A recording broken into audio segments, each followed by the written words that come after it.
it's Dino. It's Sunday night, and it's thundering and pouring outside. Florida weather. So if you hear some big bangs and crashing, it's not somebody trying to break in, but it's just craziness outside. It's been pretty loud. Most of it seems like it's gone past us already. So, I got a phone call. Look at this. I'm gonna have to push that off. They're gonna just have to wait.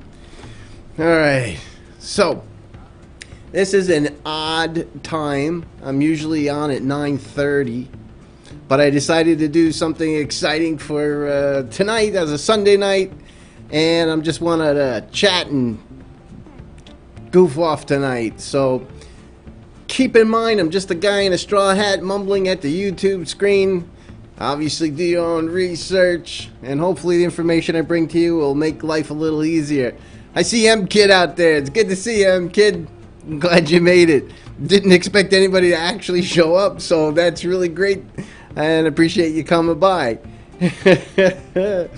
Alright, so what we wanted to do tonight is just kind of, like I said, just kind of goof off a little bit. We'll wait a few minutes for some more people to come through, but we'll see what happens. So M-Kid says that he thinks he's pretty close to me. Let's see here. Let's bring up what you're saying there.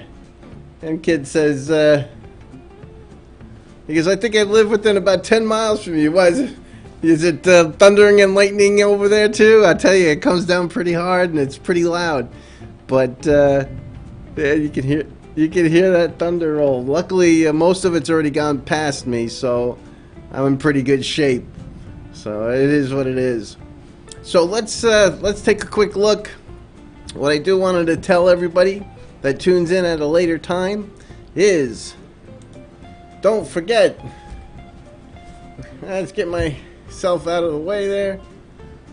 When we hit 1,000 subscribers, we're going to do a 1,000 Electroneum and 1,000 Webb Dollar giveaway. So that's going to be pretty exciting. Can't wait to actually get to that point.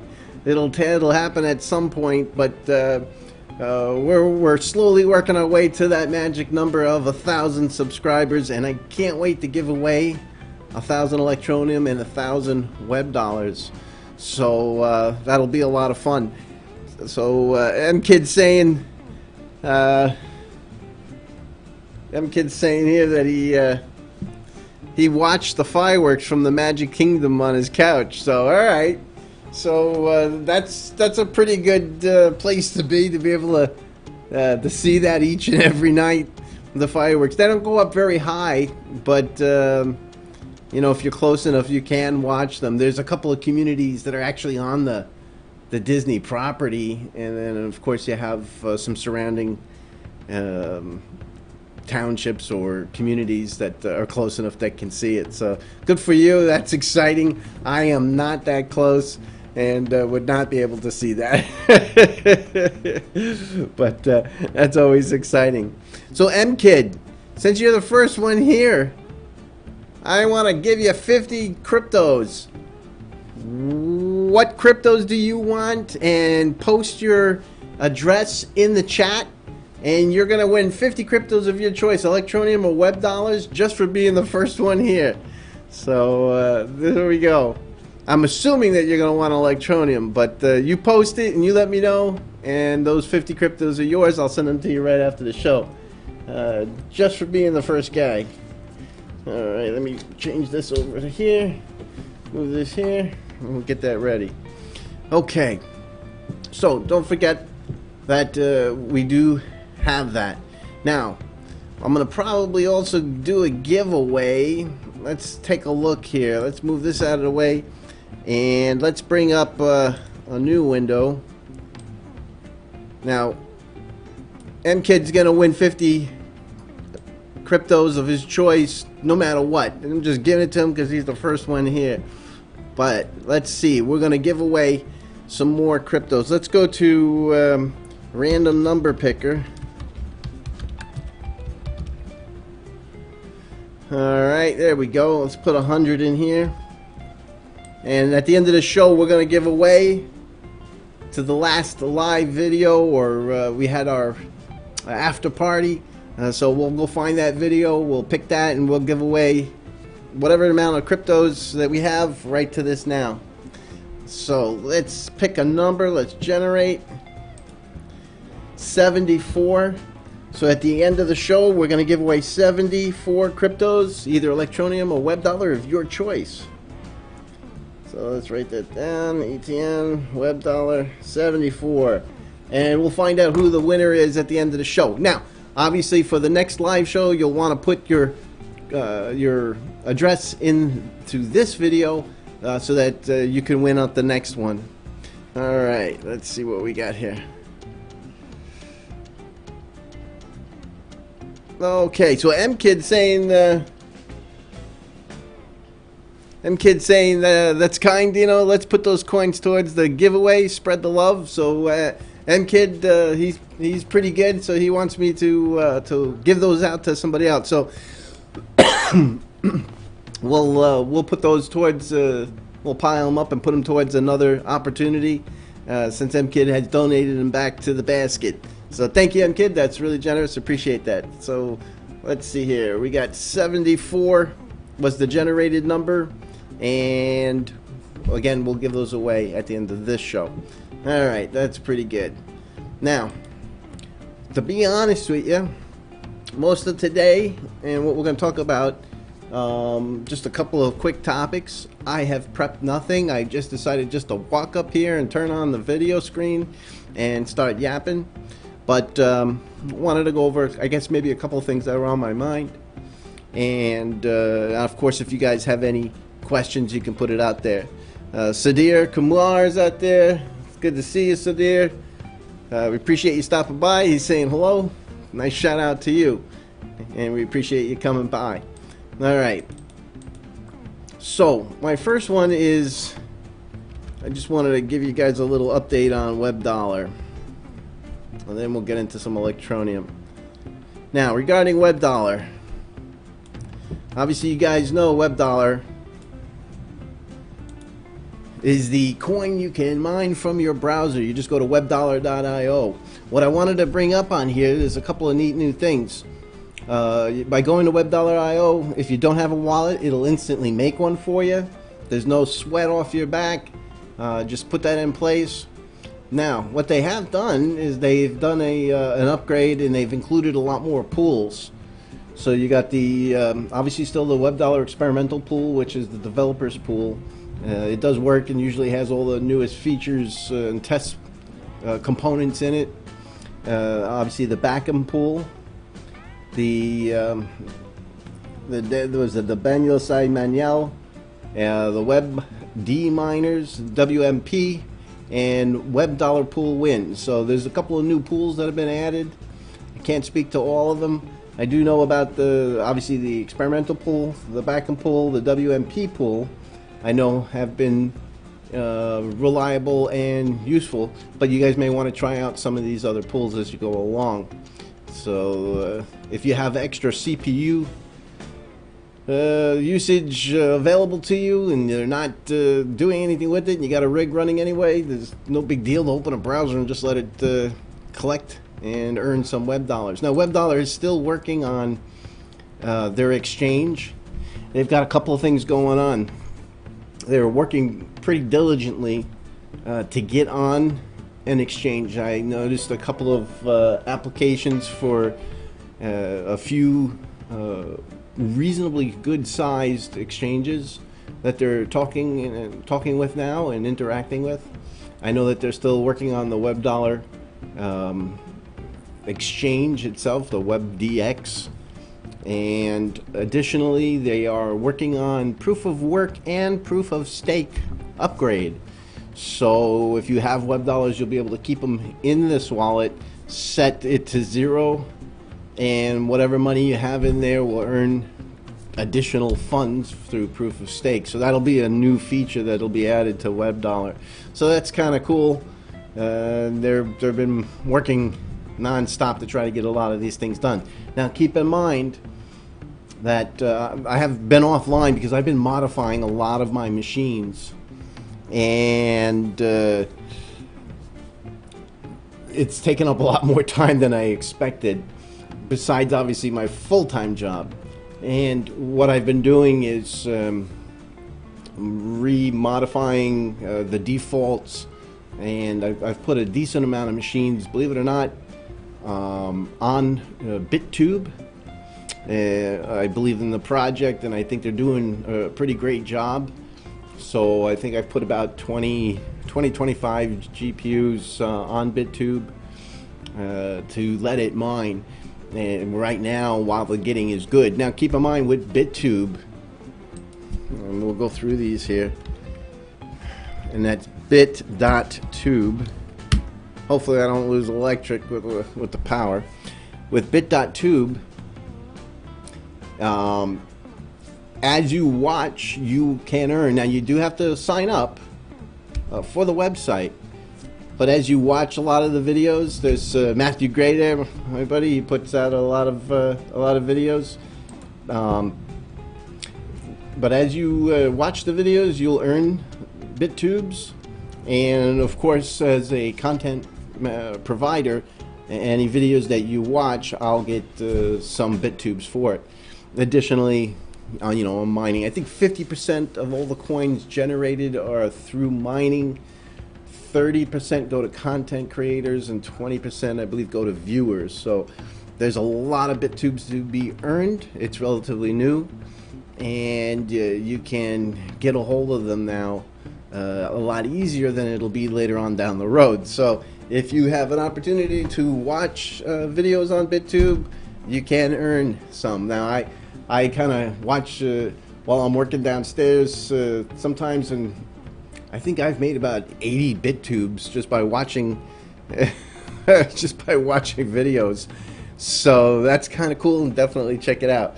All right, let's take a look at the chat real quick, see what we got going on out here. So Sridhar wants to know, how much will Electroneum go to at the end of the quarter, fourth quarter?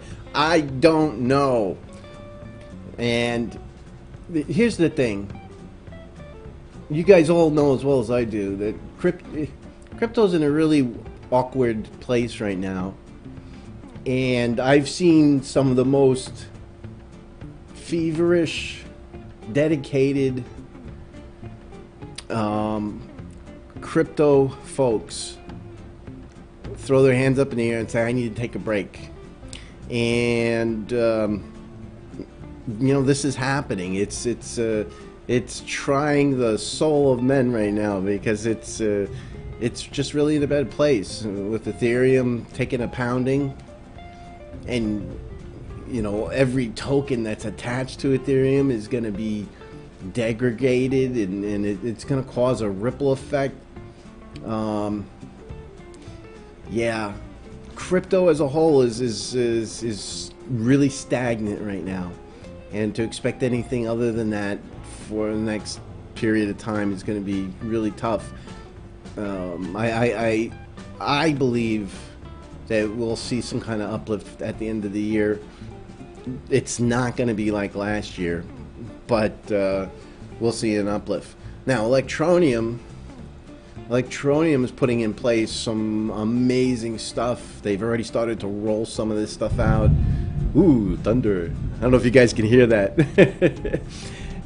There's just a ton of news that's just been rolling out, and where they're taking Electroneum is where nobody's gone before, and they're ahead of the curve. So there's going to be a lot of good stuff going on for Electroneum over the next 6 months or so.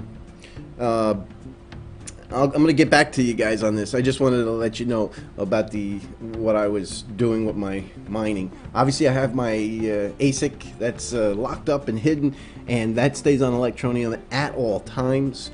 And Electroneum,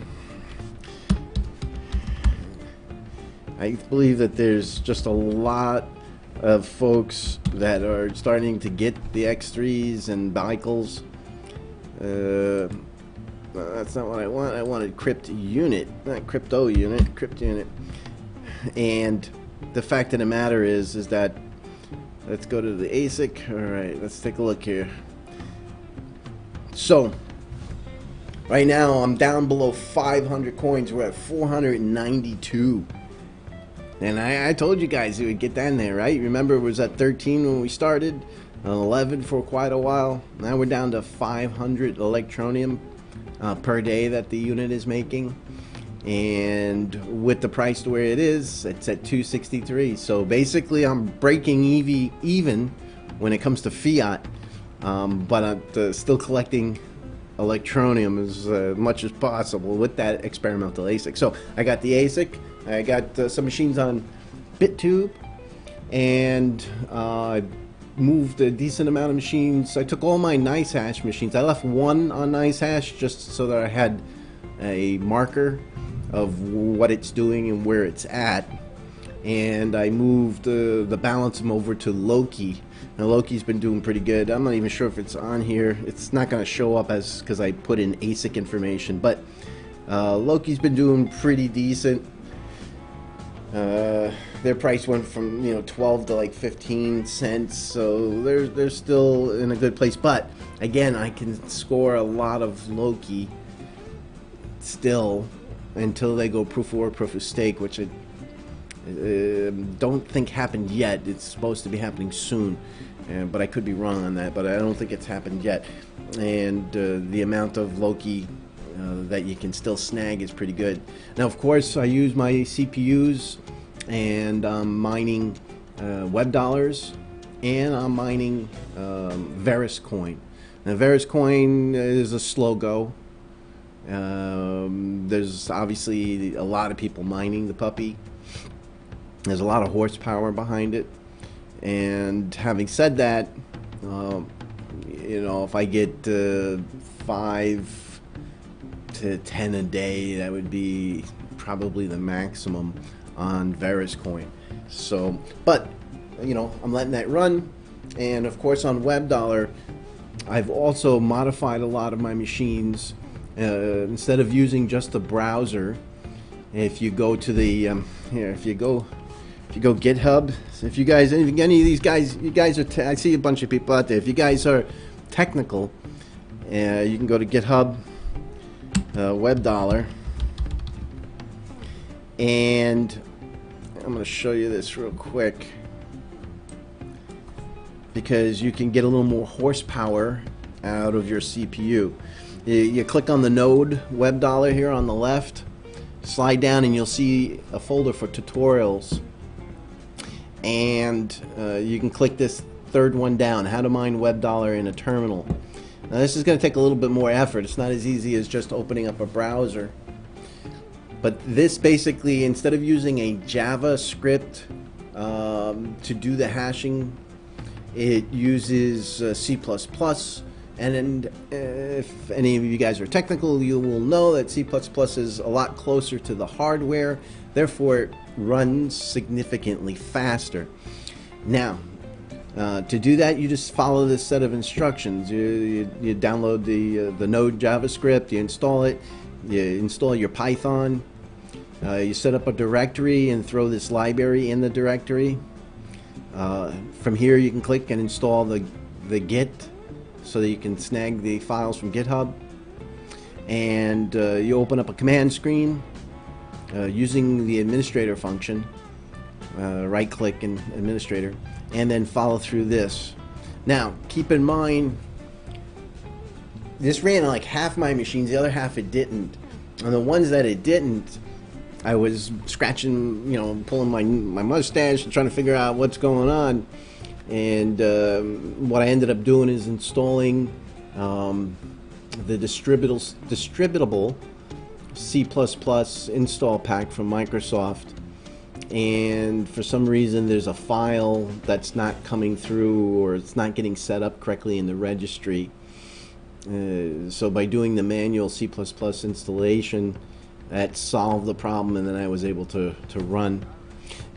Now you'd also download this C++ optimization file, and you drop it into this node Webb Dollar directory, and that will allow you to then change from the Java to the C++ algorithm. And the moral of the story is that if you do these things, If you're, let's say I have a couple of Celerons on some of my rigs. So if I leave the browser up and I have one thread running, because there's only 2 cores in the thing. So if I keep one core running, Webb Dollar, I'll get about 225 hashes. By running it with the C++ version, I can score somewhere between 500 to 800 hashes per second. So it basically triples my machine, and that obviously is a benefit. So, especially since I have a couple of Celerons, and so I took the time to get all this put together. Again, it's a little more technical, but for those of you that are handy and like to mine Webb Dollar, you might want to take a look at this. If you're interested, just drop me a comment. If you want me to make a video step by step on this, I can do that. Alright, so, and then of course Veriscoin did a great job. They finally, which is my other CPU mineable coin, they did a good job. They did add, Michael, when I interviewed him, did add a section here for the miners, and so you can now download the CLI miner, and this will take you over to GitHub, and you can download this NHQ miner, run that, and then apply it against any of these pools. Now the luck pool seems to be the one with the greatest percentage. There's clearly somebody running an independent set of machines, because if you add up all of these pools, it probably only comes out to about 30% of all the hash rate. So somebody out there, or a group of somebody's, or snagging about 60% of all the hash rate on private pools or solo minings. So that's still an option for you. But I was using the Genesis mining, but I transferred over to Luck Pool just recently to give that a shot. And you get coins more often, but obviously a lot smaller. So these are some things that you can work and do with your CPUs, since they're usually sitting there idle anyway, and let them score you some coins. You never know what they can turn out to for you, so it's well worth it. Let's get to the chat and see what we get going on. All right, sorry about that, guys. I just wanted to get those thoughts out. All right, we got a lot of good stuff. Let's take a look here.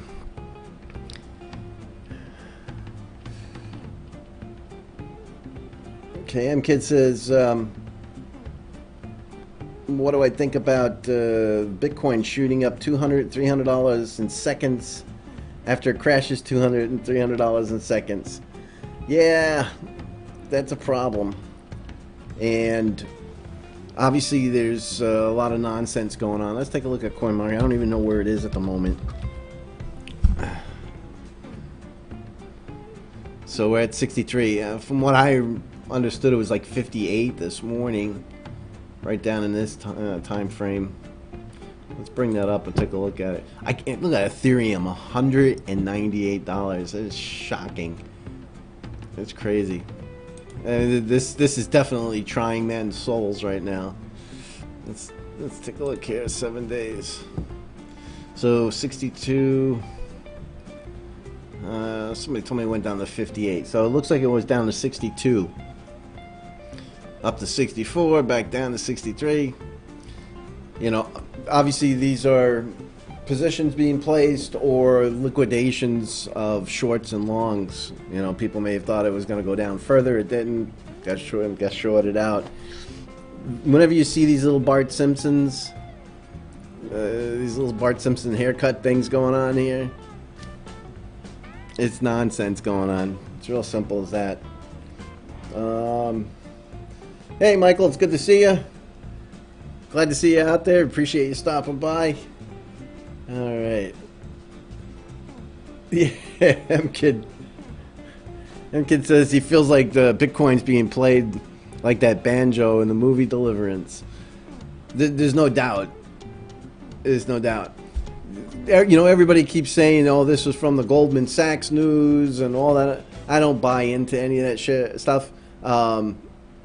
Clearly, there was with the fake news that came out, and there's a lot of people manipulating things, and I think it's probably more so because, was it last week the guy moved to 100,000 bitcoins over or something, or 110,000 bitcoins from the old Silk Road accounts? That would make more sense to me, why that had that immediate dump. But it's gonna be goofy for a while. There's the only people that are no news that's gonna require or elevate people outside of Bitcoin to go, hey, I need to go buy Bitcoin, or I need to go do this. It's not in their vocabulary, and it's not gonna happen. There's nothing that's oh, I gotta do that. Oh, that's something important. Or that's cool. Or that's great. I gotta go do that. And so the only money that's in it at the moment is folks that understand it, that take the time to research it, and see a future in it. From my perspective, I have no doubt, looking at myself in the mirror, saying that this stuff is going to be important and is going to reach and touch a lot of people. And it's going to happen when there's some crossovers. It's going to happen when you mix fintech with the crypto. That's the only way it's going to touch everybody or give them the ability to play with it.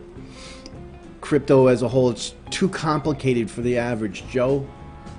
My mother-in-law could not start working with crypto and feel comfortable and know that she can put a reasonable amount of money into it and not worry about it moving it or doing something with it. So until things are a lot simpler and more interactive with the existing financial system,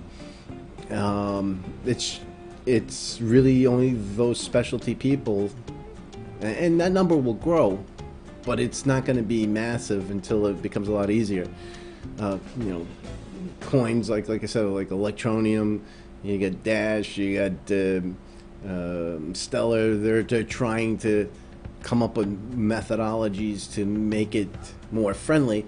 However, Electroneum is the only one that has an instant payment and is one of the first ones to do KYC. And KYC is important to connect with existing financial systems. So Electroneum is going to be well ahead of everybody. I was a little not sure there for a while where they were going to take this, but it's clearly in good hands, and there's no doubts. Let's see here. We got M-Kid. He's smiling faster. Lots of smiles. Let's see. Let's see here. Yeah, so Joe's saying, I don't support it because it has porn, and he's talking. Joe's talking about BitTube. BitTube was a standalone environment, and I hear what you're saying there. BitTube was a standalone environment. They've been around for a while. I could swear I've somehow have touched BitTube, a year ago or 2 years ago, maybe in my imagination, but I know it's been around for a while. And what they did is they merged the two technologies. And as now that it's actually coming to a level of seriousness, I interact with one of the developers, and we have a Telegram channel that some of us creators get together and talk to them. And we've raised a lot of those points. It's a good point. For this to be taken seriously, you have to definitely obviously step up the quality of the hardware, step up some of the features, and you've got to clean up what's inside the environment. And I've seen them aggressively over the last 2 weeks start to come down on violations for copyright, getting rid of anything that's now there's soft if you want to call it soft porn, it's on YouTube, it's on everything. They had it. They had a lot of that also on BitTube. I know that if there was any physical porn, that's been removed from BitTube, so that's gone, and it's now located on a different transmission or video service that has nothing to do with BitTube, and they're cleaning it up. I have no doubt. I've seen it happening. I've seen them cleaning up the content. I've seen them taking this to more of a mainstream environment, and so I'm confident, without question, that they take it very seriously at this point, and they are going to make it a premier environment. So I'm not worried about that at all, Joe. Kid's saying, he goes, yeah, I've hit about 30 BitTubes watching and letting it run. So well, it's, you know, until it picks up and there's a lot more people involved. There is a lot of other tubers who see the value in being able to have their content located in other places besides here. Okay. All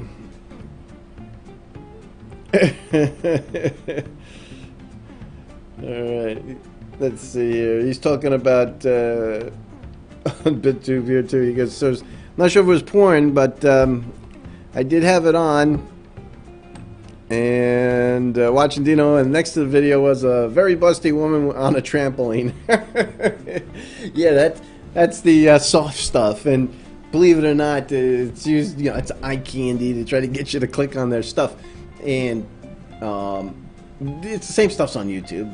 It's just that it's harder to find because there's billions of videos. But as more and more stuff gets on there, it'll get taken care of.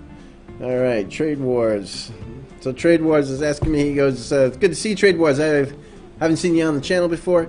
Are you a trader?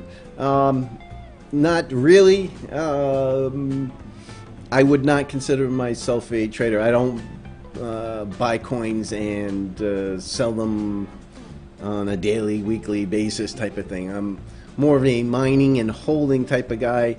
Obviously, if a coin gets to a certain level, where I think that there's a value for me to sell it, I will. But I don't have the time to sit there and watch it every day and do all that. However, those that do it well can make a lot of money trading. All right. Yep. So here we go. Next one. M-Kid says, Trade Wars. Dino is a very loyal and not a trader. So yeah. There you go. M-Kid knows it right off the bat. I kind of hold on to my coins. It's my belief that we're still in reasonably early. So I'm going to tell you guys something. I've been working with computers since 1979. All right? And, you know, some of my first machines I literally built myself, and you can get a Zenith kit and put it together. Then I would make modifications. But when you start off, when they were starting off, you know, you'd grab a Z80 processor, you'd make some additional circuitry to handle the output to the video screen. You would make a circuitry to talk to a keyboard, and you would have maybe the ability to send to a parallel port.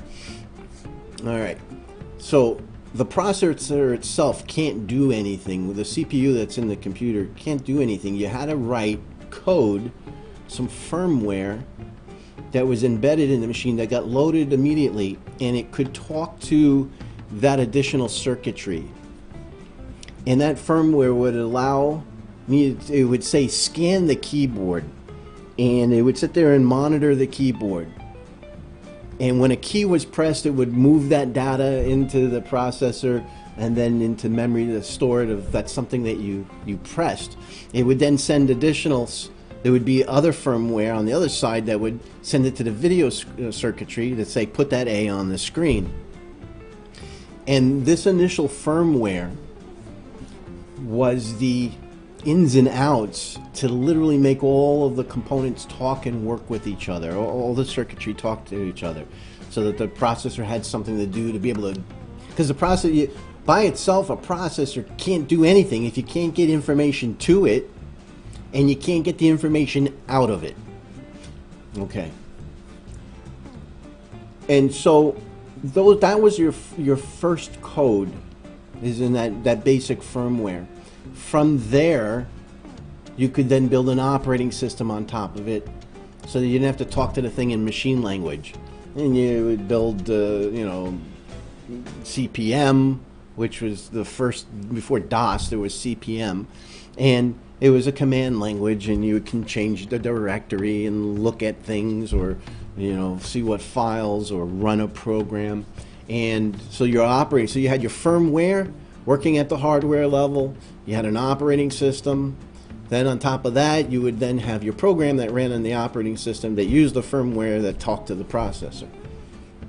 So what I'm looking at, and I see the coins, and I see these infrastructures being built.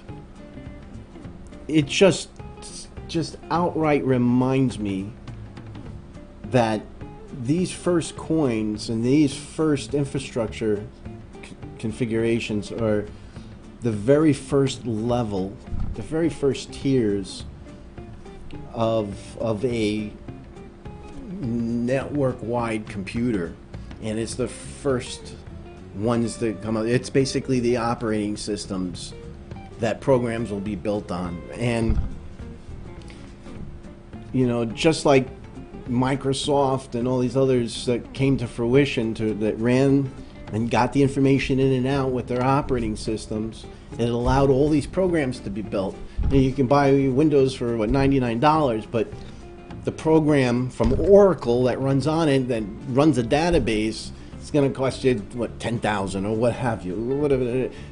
Those programs could be worth so much more than just the basic operating system.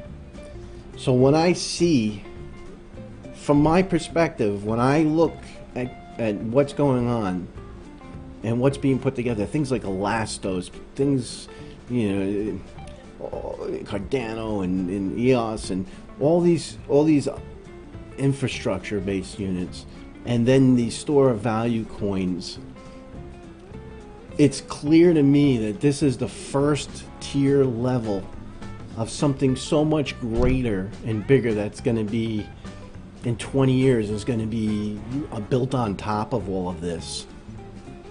So from my perspective, you know, I'm holding on to the things that I think that will be used in the future, and not every operating system or program is going to end up surviving. But there's no doubt in my mind, as time goes on, that so much more is going to be built on top of this stuff and interact with other industries. So, you know, this moment of trying times for most people is pretty exciting to me, because this is buying me more time to mine more coins and to earn a few extra dollars to put into it. When I purchase coins or I mine coins, at no point in my brain have I ever doubted the effort and the level of effort that I'm putting into doing that, even right now. You know, obviously, I keep in the back of my head, I'm not, you know, I'm picking up acorns right now. Yeah, I'm not picking up gold nuggets and just running to the bank and cashing them in. I'm picking up acorns that I'm gonna plant, and down the road, it's gonna turn into something pretty good. So that's my thought on that. Trade wars goes, Good. I hate traders. They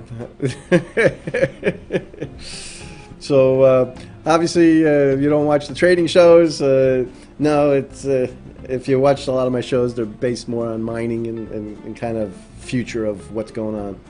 Okay, so Joe wants to know, what does proof of stake mean? So right now, when you there's many ways you can get coins right now. So you can go and purchase your coins, and you know, if you go purchase existing technology or say your top 10 coins, you know, you kind of know what you're getting into. You kind of have an idea of where the prices are going to be somewhat. You can go purchase things that you have no idea. It's more speculative type of stuff. Things on page 2 and 3 that you know you believe in, and hopefully you think it's going to turn into something great. Obviously, the second way is your proof of work. Obviously, show you obviously understand that. And proof of work is meaning that you have you're doing something, and you're proving that you're doing that work, and you're getting paid for doing the work. And how that's done with GPUs and CPUs, you have them cycle their wheels. They're spinning their wheels until they hit a magic number, and then they send in the, hey, I got the magic ticket, and here is my work to go with it, and they do the accounting work. And out of all these accountants, is basically one of them gets a magic ticket to be able to say, submit my work.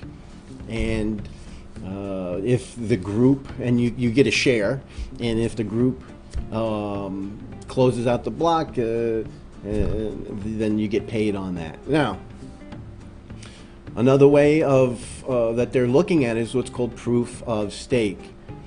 And a proof of stake capability, the concept behind it is that, you know, hey, there's a lot of electricity to make all these computers just sit there and spin their wheels and really not do anything except securing the network. And so they looked into other ways. So what if you locked up your coins in some method? So a couple of people came up with, let's say I have 1,000 coins of Electroneum, or have 1,000 Webb dollars. I can mine for those Webb dollars, or I can take my 1,000 Webb dollars, and one way to do it is to put those $1,000 in a wallet, 1,000 Webb dollars in a wallet, and set my wallet to zero mining. I don't want to mine. I just want my $1,000 Webb dollars to sit there in the wallet.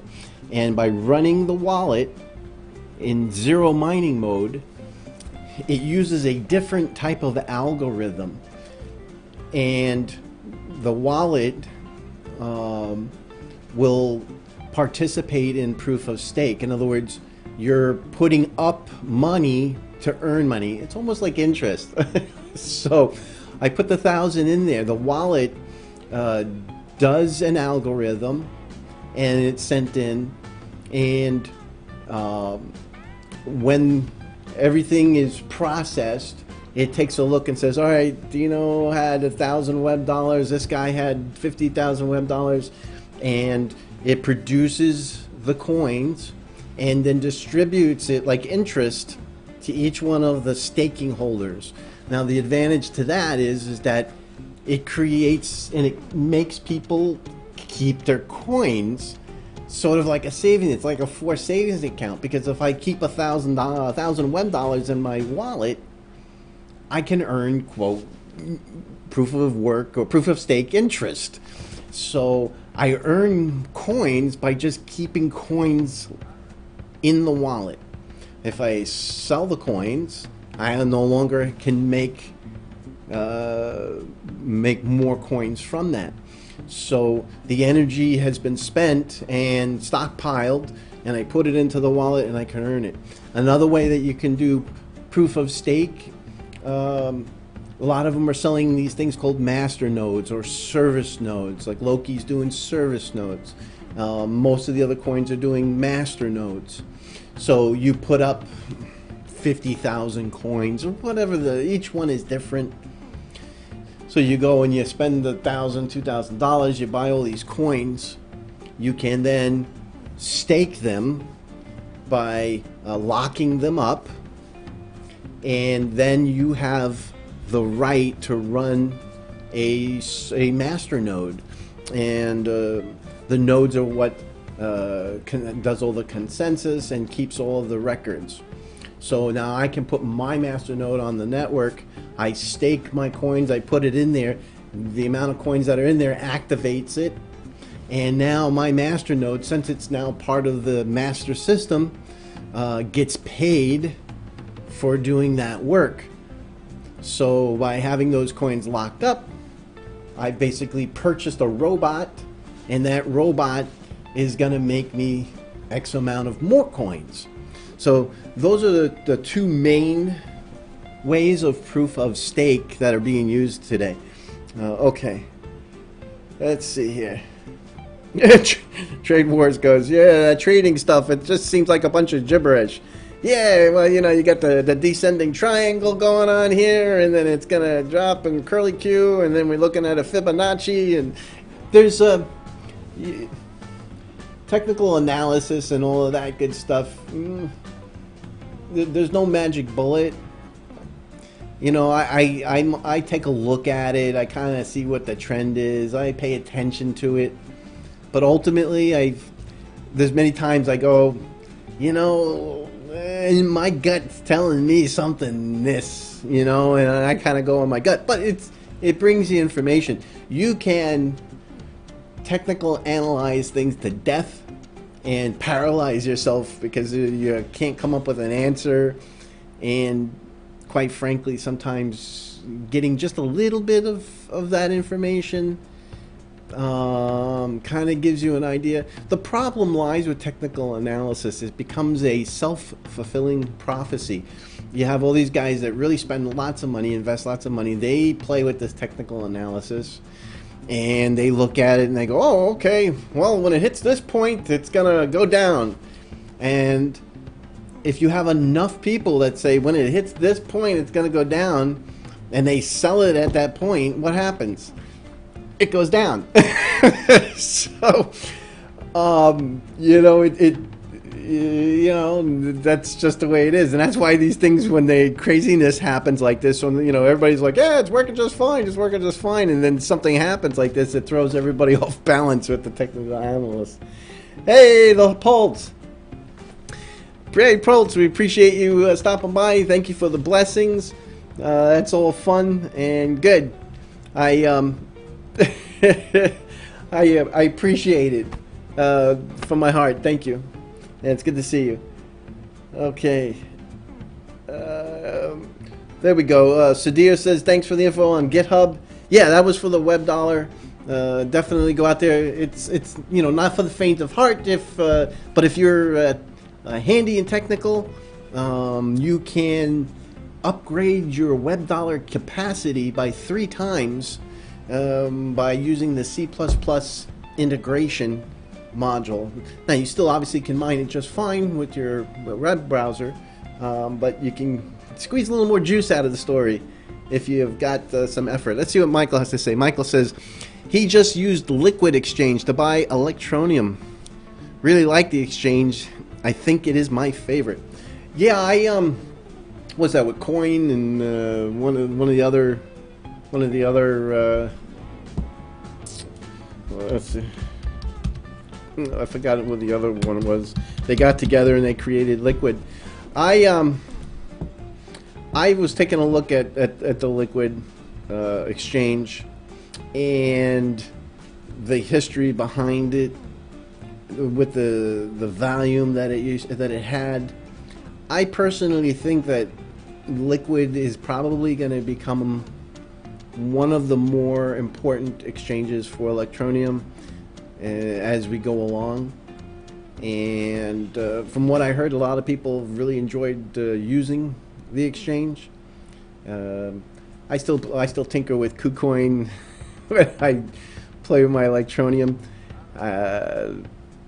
And I don't, you know, I know what's that guy's out in New Zealand, the first one there. Everybody makes fun of it. Anyway, that one there does pretty good. It's still #1 up there. And but you know, definitely worth to take a look at. It gets to a point where I can't log on to 5, 6, 7 exchanges. You know, I try to stay with just a couple and go from there.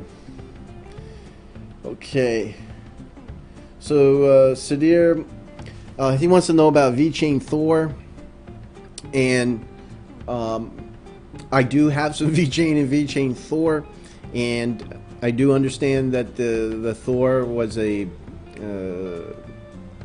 was sort of like a gift given to me, and the fact of the matter is that since I can't explain it in a competent fashion at this point, I'm not gonna be able to do that for you.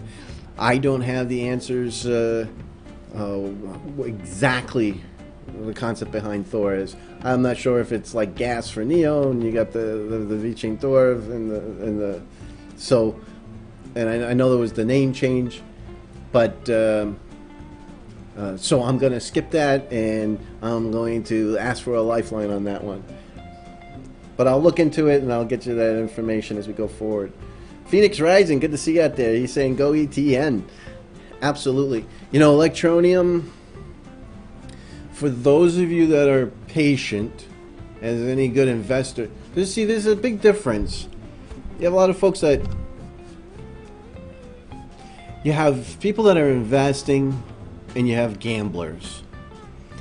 And a gambler, you know, they're putting down that bet, and I got to earn I got to get my money back, and they're putting down that last bet, and they want to see that instant response, like it was a roulette wheel. And the problem lies is that crypto as a whole has significant cycles where it goes from a point where everybody says, "Oh, it's dead," and this has happened many times. It's dead. Nobody's going to ever use this. To it's the best thing since sliced bread, and it will always and continuously have this cycle, and you have to keep that in the back of your head. Electroneum has taken their time, and it definitely tries the patience of even the most dedicated Electroneum person. However, when they release the information, you go, now I know why they're going certain directions, and the level of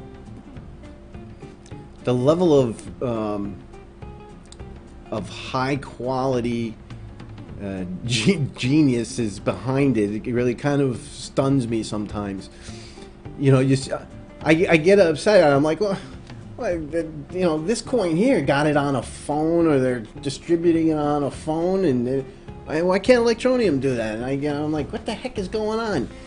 And when I find out what the heck is going on, is because Electroneum, everything Electroneum is doing is setting itself up to be here 50 years from now. It's everything that they're putting in place is meetings or exceeding the requirements to be attached at the hip to the fintech industry, the financial technology industry, so that Electroneum and the banking can interact at a level that they're willing to sign a contract on. A lot of these high-end companies are not going to take the chance of interacting with a company when they don't know if if somebody else could come up with the same thing. So Electroneum has the patent. So when you sign with them, we own this patent. This technology is ours, and it doesn't belong to anybody else. All right, that makes me feel good. All right, so but if we start putting your phone app on all of our smartphones, then there's no control over it with this instant payment system, so that you can instantly pay people.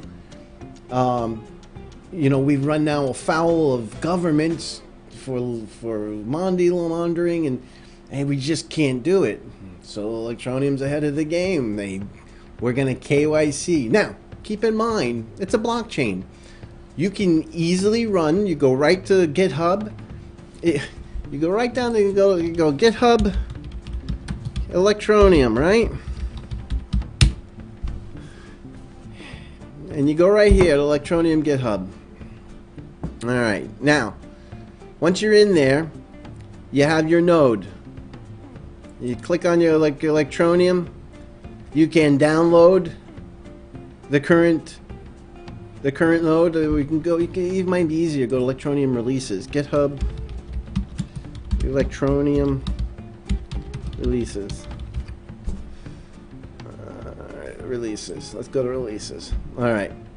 If you type that in, it'll be a lot easier to find what you're looking for. Type in Electroneum GitHub releases. And then you'll come right up. These will be your assets. You go right here. You pick out your Electroneum Win64. You download that to your machine.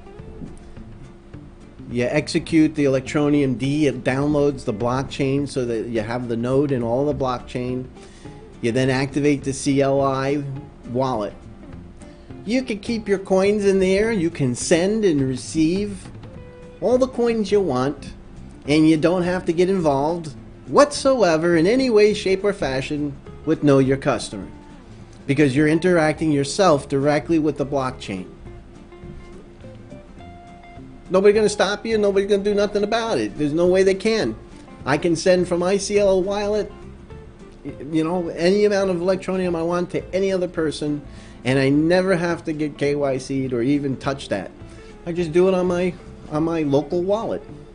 No problem. Now, if you want to use, and what Electroneum is doing is they're hybriding their system. If you want to use the Electroneum online wallet or your phone, now keep in mind, as Electroneum goes along, people are going to make other phone apps to hold your Electroneum. But if you want to go through the Electroneum official app so that you can mine, so that you can work the instant payment system, and so that Electroneum at one day can have phone companies installing Electroneum wallet as the default software in their phones, they've got to have the Know Your Customer, they've got to have the patent, and they've got to have all of this put together so that it meets all of the legal criteria, so that the company that's installing it on their phones doesn't get any backlash, and it's all legal and accepted by the governments to make it all work. And Electroneum's only one that's doing this, that's literally done it. Alright? They've got it in place. You add to that the patent for the instant payment, so not only can I move the money between systems, I can instantly spend the crypto. You know, they've got something. They got something that's big. And it's done at a level. Instead of taking little inch steps up like all the other cryptos are doing, Electroneum really shot for the 59th floor, and it took longer for them to hit that, but they have something that is really bulletproof, and it's going to take them far into the future. And that's not an opinion, that's a fact. Alright, let's see what out here. You guys got so much stuff, I missed a couple pages already. Bitmain's controlling everything, Phoenix says. You know, Bitmain, they've right now this is a time where everybody's getting shaken out, and you know, it obviously Bitmain has a lot of pull. Everything's easy for these companies when there's lots of money to be made. You can have a hole in your pocket and money be pouring out of your sleeve and falling on the floor, and because you're making so much. When times are tight, like they are now, those that really do not have controls in place are the first ones to take a punch in the face, and the first ones to take a beating. Bitmain's they've got a lot going on, and they probably will end up being a big name. But you know, the first computers came out, everybody bought Timex Sinclair. Show me a Timex Sinclair computer. Show me a TRS-80. You bought them at every Radio Shack, at every corner. TRS-80. Show me the TRS-80 today. Right? Apple. Success. All right, we got one that made it all the way through. IBM machines. I literally used to sell IBM branded PCs. They don't have IBM branded PCs. They got out of that. They sold it to Lenovo. But there's no more IBM PCs. Apple's the only one that kind of survived. There was Compaq. Everybody thinks of HP, and Compaq was bought out by HP. Compaq used to make blue and silver giant boxes, and they used to make CPM machines. It was called Compaq. And they got into DOS machines. But you don't see them anymore. All right. So Phoenix goes, Dino, do you keep your ETN in cold storage? I absolutely keep all of my coins offline in cold storage. What little I do have. And I do not like to keep things on exchanges. You know, I'll make my trades and then I'll put it away. So, and this should be for everybody. You know, if you're buying Electroneum, you know, you might keep some on your Electroneum wallet, but you definitely want to keep it on a paper wallet, store it away. Or I keep also a laptop, an old laptop, and reinstalled the software, made everything was fresh. I do not run mail on it. I do not browse on it. I do not do anything with this machine except load the wallet and put the Electroneum to that wallet, and so that it's kept stored there on that machine. And then when I'm done with the machine, I turn it off and it gets folded up, and then I bury a hole and I stick it in there, and it's buried deep in my backyard. Just as good as anything else. But you can put it on a paper wallet, put it in the safe deposit bank, your bank, and a safety deposit box. You know, you hold on to that. If you obviously have Bitcoin, you definitely put it on a ledger. This is what happened, because there will be a time where one of these big exchanges are going to get robbed. You know, they used to always ask Jesse James, why you keep robbing the banks? And he used to say, that's where the money is. It's just too good, you know, all that sitting there. Because keep in mind, when it's on an exchange, you gave it to the exchange. You no longer have possession of those coins. They're no longer in your wallet. They're no longer under your secure, your private key. You gave it to the exchange. They put it in a big bag with everybody else's, and they have the coins. And they let you interact with a database. They move the stuff back and forth and sell it. And then when you go to pull it out, they go into their bag, they pull it out, and then send it to whatever wallet it is at that point. So on the exchange, you own nothing. All you have is a digital screen, just like if you're looking at Bank of America. Okay, so Anita goes, how long do we give ETN? A year, 5 years? The longer you give a coin, the more benefit I think you will see from it.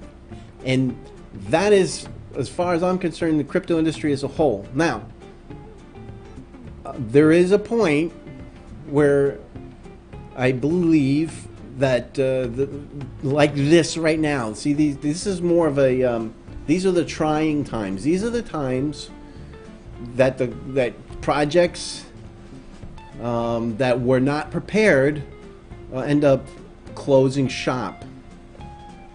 And these events are going to happen continuously, where you're going to have these giant runs, and then it's going to go down to so low, everybody's going to quit, and all this other stuff. And you have these cataclysmic events, like Ethereum. Keep in mind, people that bought ICOs, they went to Ethereum, they created a token that rides on Ethereum. The token doesn't exist. It's just a little display piece, but you're riding on the Ethereum. And then people sent Ethereum and then got these tokens. So basically, the ICO people received those Ethereum and then handed you this worthless token. Token, not coin, token. With the promise that with all this money that you're giving us and we're handing out these Chuck E. Cheese tokens, we're going to go take all this money and we're going to go now make the thing that we promised you in the white paper. That's literally what transpired in 2017. All right. So having said all that, some of the people, these developers, took the money and ran. Some of them said, all right, now we got $100 million in Ethereum. Let's take $50 million of it and leave the other $50 million in Ethereum because it's going to get more expensive. It's going to be worth that much more next year. So they cashed out a small amount, or they cashed out a certain amount to start developing and typing away at what they wanted to build, hiring the people. Those that left most of it in Ethereum, when you purchased your Chuck E. Cheese token, it was, maybe you purchased it at $300-400, it went all the way up to 1,000, and now it's back down to 195. So they no longer have that 100 million that they raised. They actually now only have 50 million of the money that they raised. So a lot of them are panicking if this keeps going down, or they need to sell because they have to pay their bills because they didn't cash out at the right time. So now they have to sell more of them to be able to raise the money to keep going. And those coins are now thrown back out on the market, driving the price down even further. And this is what's gone on a lot of these projects. So as time goes on, you have this culling, especially with things like Ethereum, with so many projects that were onboarded on Ethereum, that when they thought they raised $100 million, today they have half that or a third of that. And if it doesn't go back up, they may not have enough to deliver what they promised. So those are the types of problems that a lot of the tokens are going to run into if they're still in place. Those that have created their own chains, like Electroneum immediately created their own chain and created their own coin.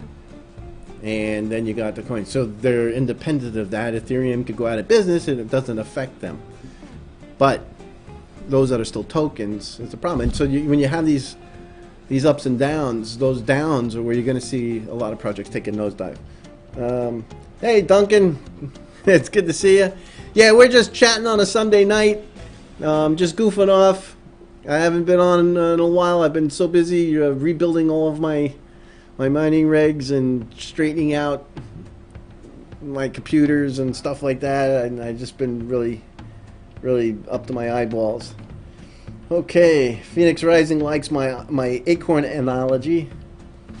Yeah, that's kind of how I look at it. I'm collecting by mining all these coins, and right now in this drought that we're in, I'm just collecting the acorns. I can't eat them or do anything with them yet, but they will turn into something that I will get a lot of maple syrup out of. M Kid says I'm planning to hold on to Electroneum so long that it's in my will. Yeah, my thoughts regarding Electroneum.